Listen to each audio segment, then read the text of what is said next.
ഈശോ മിശിഹായ്ക്ക് സ്തുതിയായിരിക്കട്ടെ. തിരുസന്നിധിയിൽ സ്നേഹജ്വാലയായി അണയാത്ത കടാവിളക്കായി കത്തി എരിഞ്ഞിരുന്ന വിശുദ്ധ എപ്രാസ്യമ്മയുടെ ജീവിതത്തിലേക്ക് ധാരപൂർവ്വം സഞ്ചരിക്കാം. ആദരവോടെ അമ്മയെ നമുക്ക് നോക്കിക്കാണാം. അമ്മയുടെ കണ്ണുകളിൽ ദൈവസ്നേഹത്തിന്റെ തീനാളങ്ങൾ മിന്നുന്നത് നമുക്ക് കാണാനാകും. അലിവും കനിവ് നിറഞ്ഞ അതിരങ്ങളിൽ നിന്ന് പൊഴിയുന്നത് ശാന്തി മാത്രം.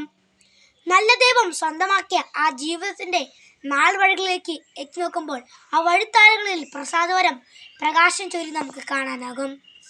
എന്നും എവിടെയും എപ്പോഴും ദൈവഹിതം കണ്ടു ജീവിക്കുന്ന എപ്രാസ്യമ്മ ദിവ്യകാരുണ്യ സന്നിധിയിൽ നിരന്തരം മന്ത്രിച്ചു. നിത്യപിതാവേ, അങ്ങയുടെ തിരുഹിതം എപ്പോഴും വാഴ്ത്തപ്പെടട്ടെ.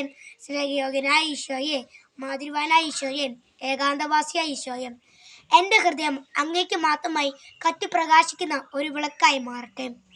ഇതാണ് അമ്മ എപ്പോഴും ഉരുവിടുന്ന പ്രാർത്ഥന. ദൈവ സ്നേഹത്തിൽ ആനന്ദം കണ്ടെത്തി ജീവിക്കുന്ന ദൈവത്തിനായി ഹൃദയം മുഴുവൻ നിഷ്കളങ്കമായി മാറ്റിയ അമ്മ ദിവ്യകാരുണ്യ സന്നിധിയിൽ തപസ്സിരുന്നു. ആ കണ്ണുകൾ അമലോത്ഭവ മാതാവിൻ്റെ തിരുമുഖത്തേക്ക് ഉറ്റുനോക്കിക്കൊണ്ടിരുന്നു.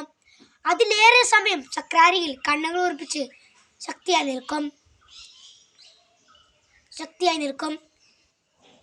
പ്രാർത്ഥനയെന്ന അച്ചുതണ്ടിൽ പ്രപഞ്ചനാഥനത്വം പ്രതീക്ഷ വെക്കുന്ന അമ്മയുടെ മനസ്സിൽ ലയിച്ചു ചേർന്നതി അത്ഭുതത്തിന് അവകാശമില്ല.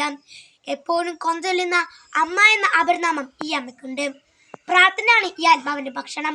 ദിവ്യകാരുണ്യമാണ് ഊർജ സ്രോതസ്. ഒരു വേഴാമ്പലിനെ പോലെ കാരുണ്യനാഥനെ നോക്കി കാത്തിരിക്കുന്ന ഈ തപസ്സിന്റെ സക്രാരികളുടെ കാവൽക്കാരായും ചലിക്കുന്ന സക്രാരിയായി മാറുകയായിരുന്നു.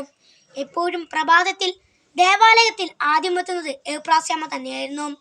ജീവന്റെ അപ്പമായ ഈശോനാഥൻ എപ്രാസ്യമ്മയ്ക്ക് ദർശനഭാഗ്യം നൽകി അനുഗ്രഹിച്ച കഥ നാം ജീവചരിത്രക്കുറിപ്പിൽ വായിച്ചിട്ടില്ലേ?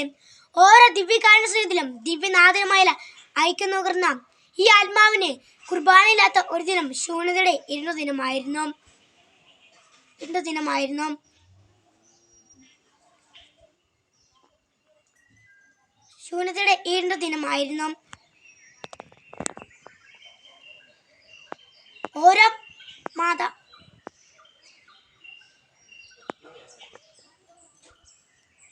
ഓരോ മാതാപിതാക്കന്മാർക്കും കുർബാന എന്ന മഹാഭാഗ്യം കിട്ടാതായപ്പോൾ അവർ സ്വർഗത്തെ ഒന്നാകെ ഭൂമിയിലേക്ക് വിളിച്ചിറക്കി. പ്രിയപ്പെട്ടവരെ, നമുക്കും അമ്മയെപ്പോലെ ദൈവത്തിലും സ്നേഹത്തിലും വളരാമെന്നും ആശംസിച്ചുകൊണ്ടും നിർത്തുന്നു. നന്ദി, നമസ്കാരം. ജയ് ക്രൈസ്റ്റ്.